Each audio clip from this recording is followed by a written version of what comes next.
Value Coffee Talk podcast. Hi, I'm April Morley. I'm co-founder of Genius Drive and the Enterprise Value Collective. And I'm Tom Pacello, the ROI guy. This podcast is a service of the Enterprise Value Collective. It's a community for business value-focused leaders and practitioners and is sponsored by our value consultancy, Genius Drive.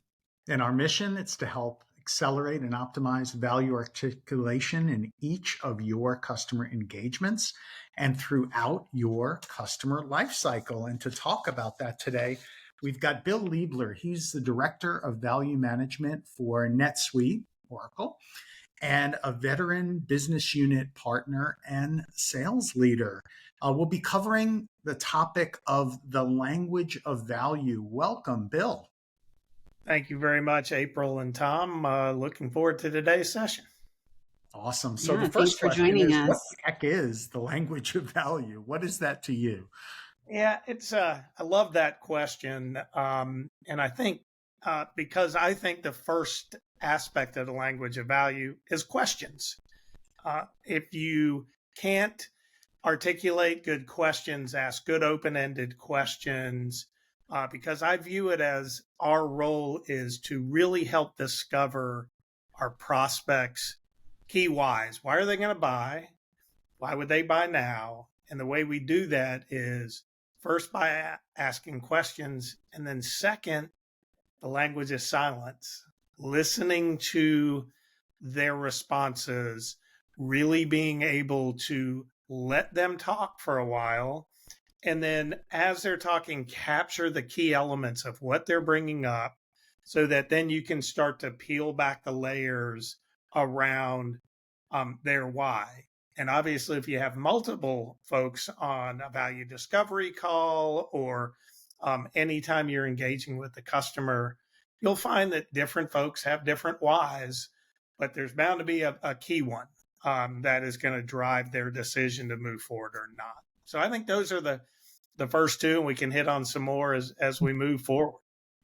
Yeah, Bill, I love that it's like, what's the language of value? It's listening, not talking. So yes, absolutely. So why do you think it's so important for sellers to understand and become proficient in the language of value? And I understand it starts with silence. What are some of the other components? The business acumen aspect is so important. Again, it's that if you can get the dialogue going, I would always start value discovery calls I did with, you don't wake up and think it's a great day to change ERP. No one does that. It's hard. It's challenging. It can be disruptive. So what's your why? And then being able to listen to their challenges, their pain points, and have the acumen to know how to begin to pick those apart. They can say very generic things. Oh, we don't have good enough reporting, or our visibility is poor. Oh, visibility into what? And if you understand the context of their business, are they service oriented? Are they product oriented? Being able to ask that next level question of, based on what they're saying, potentially do you not have visibility into maybe your project staffing and project performance. So, could that be an area? Could you tell me a little bit more? Then that could lead to an answer that could potentially get you where I believe it's okay to lead the witness in what we do. And so leading the witness to, if we could provide that, could that lead to better project profitability for you? Mm-hmm. Yes. Okay. So what percentage of your revenue is project-based? So now we learn that, and then that leads to a question a lot of sellers struggle with, which is asking private company, which is mostly who we sell to, what's your annual revenue? So just that whole stream of conversation related to what they are saying, not coming in with a canned pitch around how we could help a certain type of business, because all the needs are going to be different. So that business acumen allows you to identify the pain points, get to the key metrics, and to the qualitative value, because value is not just better revenue growth, better profitability. It's also what are some of the qualitative things, such as maybe I remember one conversation with a prospect, and she had spent most of the weekend, a holiday weekend, working on closing the books. The Mhm. theme for that sale became giving her weekends back. Mm-hmm. Yeah. That had a lot of So a value couple to of her. things there. Yeah, a couple of things there to really highlight. I think one is this kind of peeling of the onion to make sure that you're not just taking that first response of, yeah, well, we need more visibility in our reports, but that curiosity to dig deeper, I think, is an important element. And we see too often that sellers are asking that initial question and then getting a response, but then immediately pitching a solution to it rather than taking the time to dig deeper. Yeah, absolutely. Ultimately, we have to get to the solution. We have to link, the capabilities of a product to those challenges that then we can also, hopefully quantify how those capabilities can impact the business performance. As I mentioned earlier, a lot of it depends on the buyers and who's involved. It's, values in the eye of the beholder. And in an evaluation, and you all have communicated wonderfully how complicated it's getting. They're doing their research. They know so much more. Particularly now, we've got you know investment groups or PEs or boards that we've got to make sure we're articulating that value to. So it's going to be very different for a controller or an inventory manager than it is for a CFO, CEO, PE investor, board member. And being able to get that scope and be able to prepare a concise, um, customer worded, if that's a word, customer, Mhm. putting it in the customer's language. Because I think maybe that's, the ultimate element of value, of the language of value, is going from product speak to customer speak, speaking in their language, articulating your deliverables and how you present them with what they call things, with how they articulated certain things, is really key. Because ultimately, as our team, we're building business cases often. Our ultimate goal is for them to own the business case. It goes from Mhm. being our business case to theirs, and we've done our job. Mm-hmm.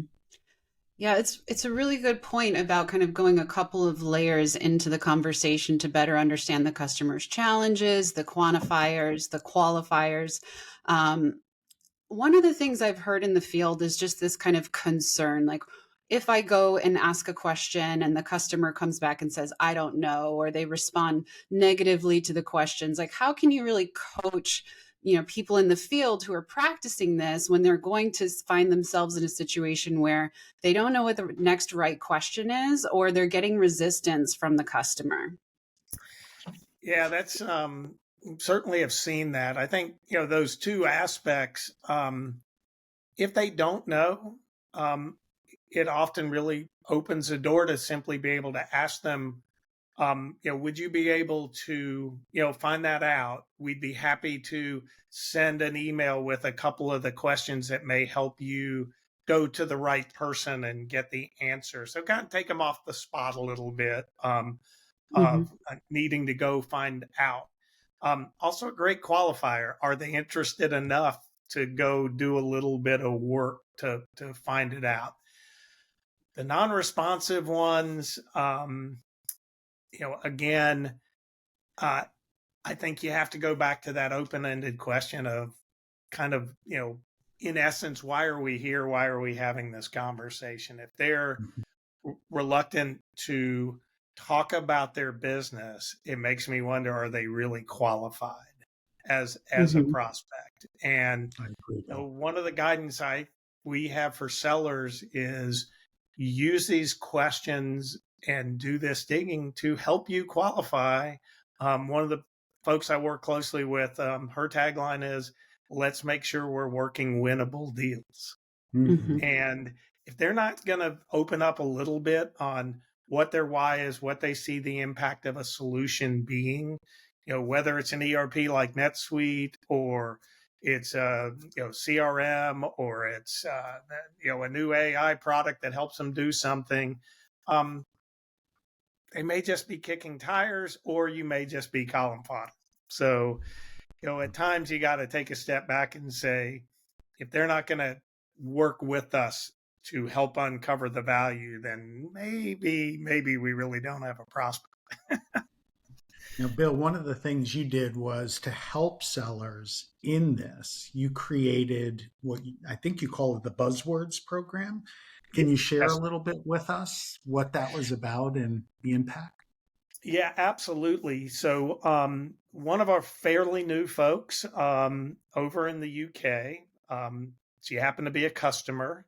She also happened to be an accountant. And as she started working with reps, she realized a lot of them, that acumen that I talked about earlier, was um, could use some enhancement.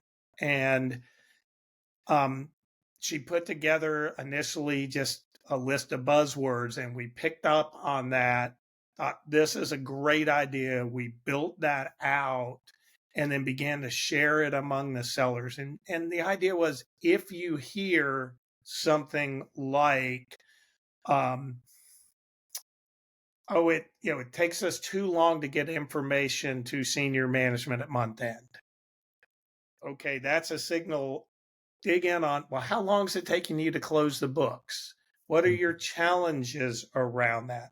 How many resources does it take?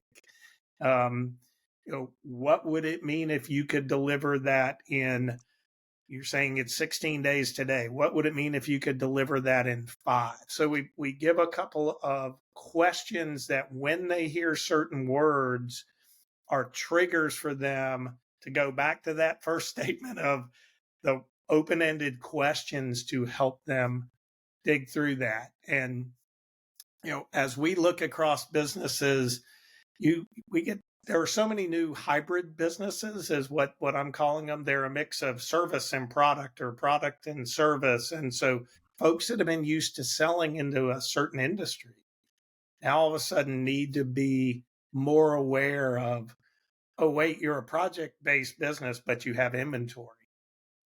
Mhm. Okay, what does that mean?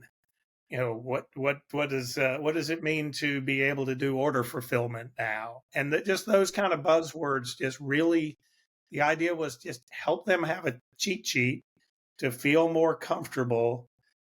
Couple of the key questions, 2 3, just again, it's a live enablement, if you will, because they get to practice this. They can have those printed and posted in their cubicle, or ready to go. They can practice it with us. They can practice it with a manager. And we've actually run some sessions where we took teams through it and did a little bit of interactive kind of discussion, just to get them more comfortable and to help them get a little deeper business acumen.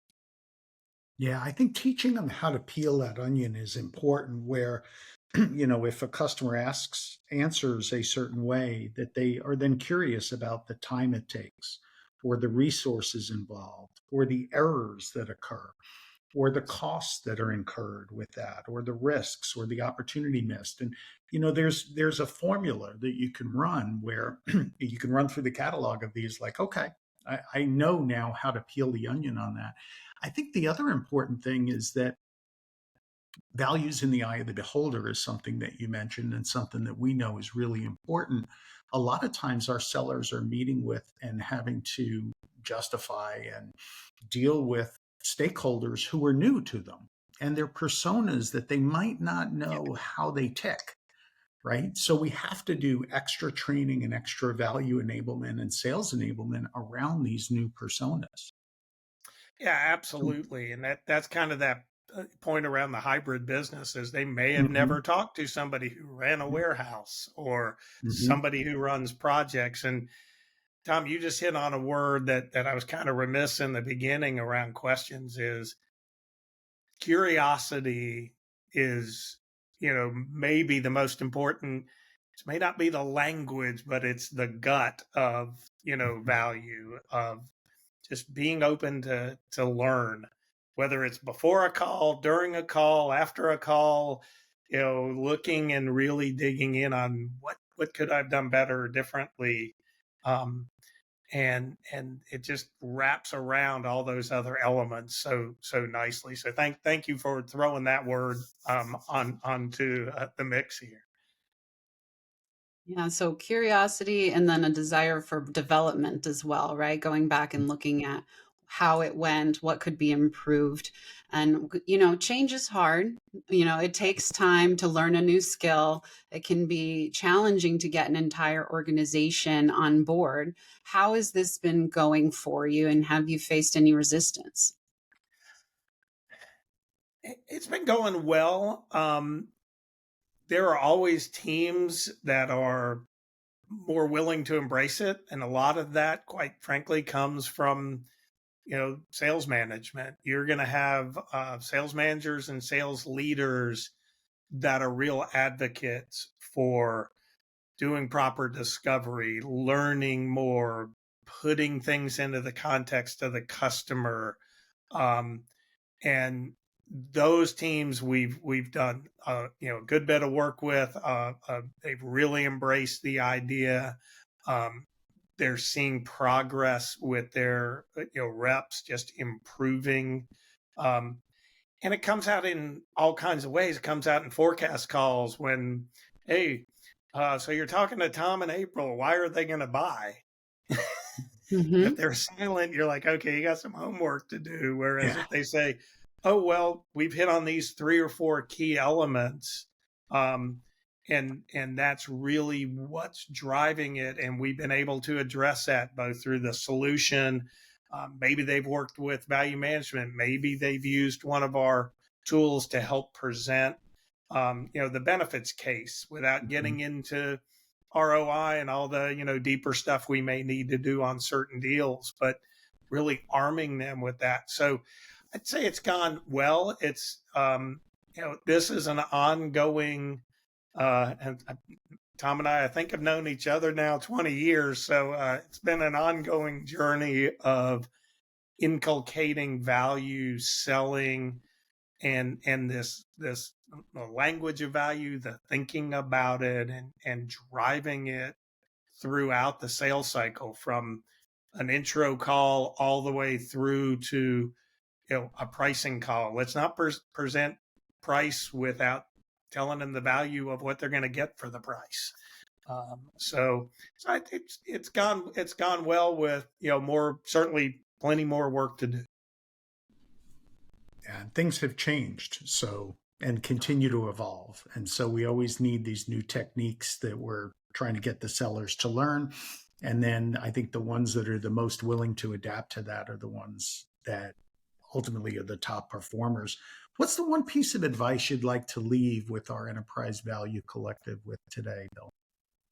Yeah, I think probably the one piece of advice is, have you really thought about what the language of value means for your organization? Have you worked with reps and sales leaders to look at ways to help the sellers and solution consultants and others involved to be more focused on being curious, asking the right questions, gathering the right information versus jumping just into product? And I know all the folks so far that I've ever listened to and on the podcast certainly are there, but I think it's always good to take a step back, coming up on the end of the year and saying, are we really hitting on helping our sellers be better at um, discovering and speaking to the key value of what our customers and prospects need to impact their business? Bill, I love what you said about it being not just the sellers, but the commercial team, right? So thinking Yes, about the BDRs and how they're Mhm. approaching, how the solution Absolutely. engineers are working, and then customer success, which we didn't get much of a chance to talk about. But maybe have Another you big back to element. discuss that. Yeah. Well, thank you so much for joining the Value Coffee Talk podcast, Bill. It's great to have you. Thank you. Honor to be with you all, and appreciate the opportunity to join you today.